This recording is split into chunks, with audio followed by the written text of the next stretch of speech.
ছেলেটার আবদার রাখতে গিয়ে এই কুনাফাটা পারফেক্ট করতে করতে গিয়ে করতে পারলাম না, সেই গল্প আজকে করব। আগে বলি, প্রথমে হচ্ছে কড়াই ঘি নিয়ে সেমাই আর চিনিটা ভালো করে ভেজে নিতে হবে। তারপরে হচ্ছে গুঁড়ো দুধ অ্যাড করতে হবে, কিন্তু তিনটা জিনিস একসাথে দেওয়া যাবে না। যখন সেমাই আর চিনিটা মোটামুটি ভাজা ভাজা হয়ে ব্রাউন কালার হয়ে আসবে, তখন আপনারা গুঁড়ো দুধ দিবেন, কারণ গুঁড়ো দুধ দিয়ে খুব বেশি পরিমাণ ভাজা ভাজা করা যায় না, কালো হয়ে যায়।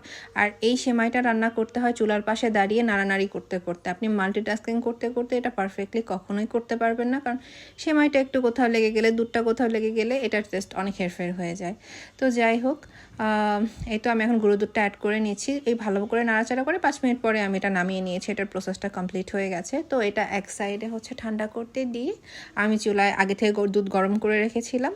ওটাতে 1/3 কাপ হচ্ছে কনডেন্স মিল্ক অ্যাড করছি। আপনারা চাইলে চিনিও দিতে পারেন। চিনি দিলে একটা ব্যাপার হয় কি, দুধটা হালকা হয়ে যায়, ঠিক করতে একটু বেশি সময় লাগে, বাট এটা আসলে ব্যাপার না, আপনারা ওভাবে করে নিলেই হয়ে যাবে। তো যেটা চান আপনারা ইউজ করতে পারেন।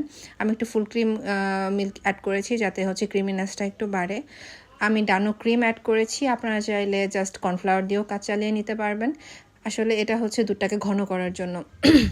আমি কর্নফ্লাওয়ারও দিয়েছি, ডানো ক্রিমও দিয়েছি।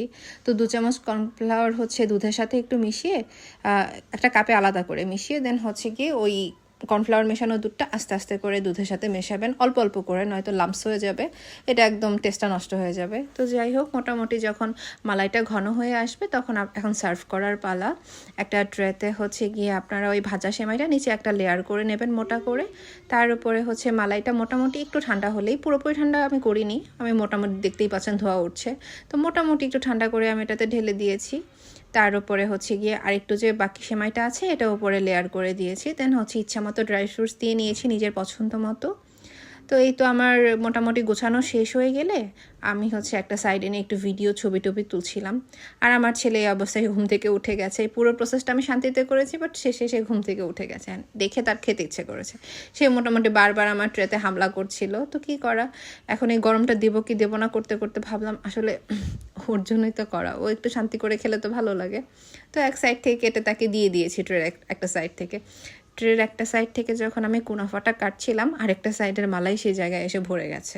মানে না জমা অবস্থায় কাজটা করাতে মালাইটা তো আসলে পুরোপুরি ঠান্ডা হয়নি, তো একটা সাইডে চলে এসেছে। এরকম হয়েছে যে ট্রের একটা সাইডে অনেক মালাই, আরেকটা সাইডের মালাই কমে গেছে। তো এই পারফেক্ট হতে হতে আমার কুনাফাটা পারফেক্ট হলো না, বাট পুচিটা যে খুব মজা করে খেয়েছে এতে আমি অনেক বেশি খুশি। তো যাই হোক, আজকের মতো এই পর্যন্তই। আপনারা কুনাফা কোন রেসিপিতে ট্রাই করেন, কিভাবে ট্রাই করেন অবশ্যই আমাকে জানাবেন। অনেকে হচ্ছে কুনাফাটা না বেক করে, যদিও আমি ওভাবে ট্রাই করিনি। যাই হোক, এই তো বাবুকে একটু বেড়ে দিচ্ছিলাম, আর দেখতেই পাবেন মালা এক সাইড এসে ভরে যাচ্ছিল, বাট টেস্টি ছিল অনেক। আজকের মতো এই পর্যন্তই, ভালো থাকবেন সবাই, আল্লাহ হাফেজ।